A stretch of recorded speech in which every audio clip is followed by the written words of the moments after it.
Dari Paint itu sendiri terdapat, pertama ada salah satu aplikasi yang menggunakan metode pembayaran yang khusus, contohnya hanya menerima via transfer. Contohnya hanya menerima via transfer bank dan juga aplikasi dompet digital, atau tidak menerima pembayaran melalui minimarket. Interviewee juga merasa bahwa aplikasi tersebut berat dijalankan. Untuk loading page-nya agak lama dan lebih memakan waktu.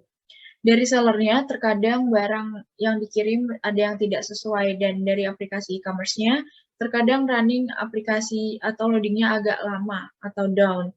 Terlebih jika momen bulanan seperti tanggal kembar, sehingga pengguna harus punya sinyal yang kuat untuk membukanya.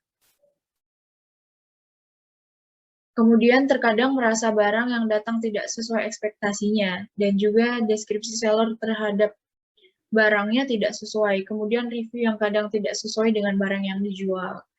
Biasanya order makanan setelah sampai di rumah itu kondisinya makanannya acak-acakan, bahkan sampai tumpah. Dan waktu dikomplain, all shop-nya tidak mau bertanggung jawab. Terjadi kesalahan sistem terhadap fungsi dari pengiriman barang. Nah, dari pain yang tadi yang berisi kekurangan dari aplikasi tersebut, kemudian ada gain, di mana para interviewee akan menjelaskan mengenai apa sih keinginan mereka ke depannya dalam menggunakan aplikasi tersebut. Yang pertama, interviewee menyukai aplikasinya dan akan tetap menggunakan aplikasinya karena overall aplikasi tersebut sudah bagus. Kemudian yang kedua, terdapat menggunakan e-commerce karena adanya voucher gratis ongkir dan menginginkan aplikasi lebih simpel sehingga tidak menumpuk tampilannya. Kemudian lebih lengkap dan mudah, murah, efisien, dan dengan adanya e-commerce apalagi fiturnya banyak. Dan orang yang cashless, fitur e-wallet sangat membantu. Dengan membayar menggunakan e-wallet akan mendapatkan reward point yang bisa digunakan untuk potongan harga. Lebih simpel, tidak perlu pergi ke tokonya secara langsung karena online. Biasanya banyak toko-toko yang terkumpul jadi satu di suatu marketplace itu, jadi memudahkan dalam mencari suatu produk.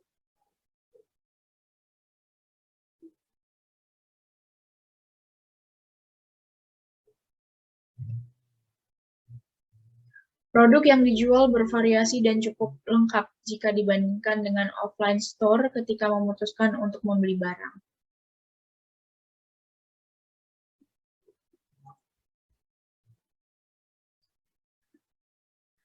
Nah, kemudian kita di sini akan mengurutkan mana sih yang paling penting untuk ditingkatkan. Yang dari hasil interview tadi, terdapat yang pertama ada Taki Anjani, berusia 21 tahun, mahasiswa ISQBS, merupakan seorang influencer, public speaker, dan freelancer. Penampilan merupakan hal yang utama, memiliki aktivitas hampir sepanjang hari dan medsos di jam-jam istirahat. Kemudian yang kedua terdapat Ifta Kardina, usianya 21 tahun, merupakan seorang mahasiswa prodi Desain Interior ITS Surabaya, tinggal di Jepara, di mana Jepara tersebut merupakan daerah produksi mebel. Kemudian Ifta juga menyukai desain dan juga jualan meja lipat.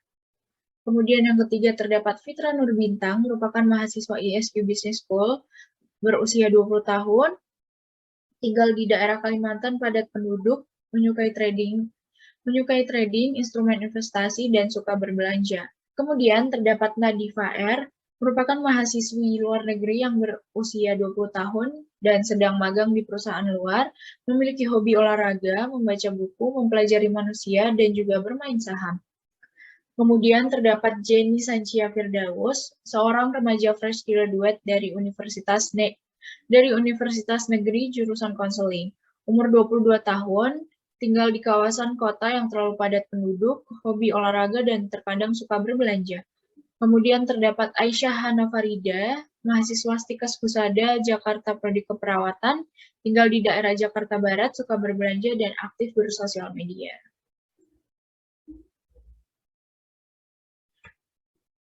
Kemudian diurutkan dari pain-nya.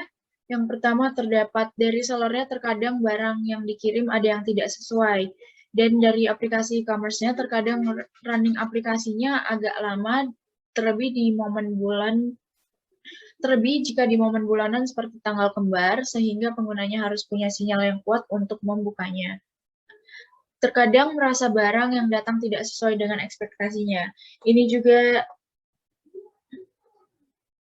dan juga deskripsi seller terhadap barang tidak sesuai. Kemudian review yang kadang tidak sesuai dengan barang yang dijual. Kemudian interviewee juga merasa bahwa aplikasi tersebut berat dijalankan untuk loading page-nya agak lama dan lebih memakan waktu. Biasanya jika order makanan, setelah sampai rumah kondisi makanannya acak-acakan, bahkan sampai tumpah, dan waktu komplain ke all shop-nya tidak mau bertanggung jawab.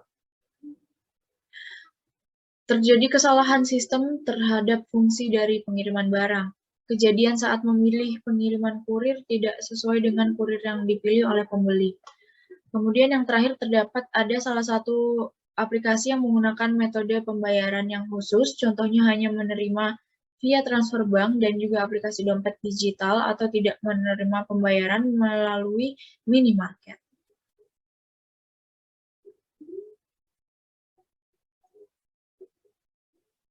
Kemudian diurutkan juga gain yang paling penting untuk di-upgrade lagi. Yang pertama menggunakan e-commerce karena ada voucher gratis ongkirnya dan menginginkan aplikasinya lebih simpel sehingga tidak menumpuk tampilannya. Yang kedua lebih lengkap, mudah, efisien, murah, dan yang kedua e-commerce tersebut lebih lengkap, mudah, murah, efisien dengan adanya e-commerce apalagi fiturnya yang banyak. Dan untuk orang yang cashless, fitur e-wallet sangat membantu. Dengan membayar menggunakan e-wallet, mendapatkan reward point yang bisa digunakan untuk potongan harga. Lebih simpel, tidak perlu pergi ke tokonya secara langsung karena online, lalu biasanya banyak toko-toko yang terkumpul jadi satu di suatu marketplace, itu jadi mempermudahkan dalam mencari suatu produk. Kemudian produk yang dijual bervariasi dan cukup lengkap jika dibandingkan dengan offline store ketika memutuskan untuk membeli barang. Yang terakhir adalah interviewee menyukai aplikasinya dan akan tetap menggunakan aplikasinya karena overall aplikasi tersebut sudah bagus. Mungkin sekian penjelasan dari saya mengenai value proposition canvas dari esqstore.com.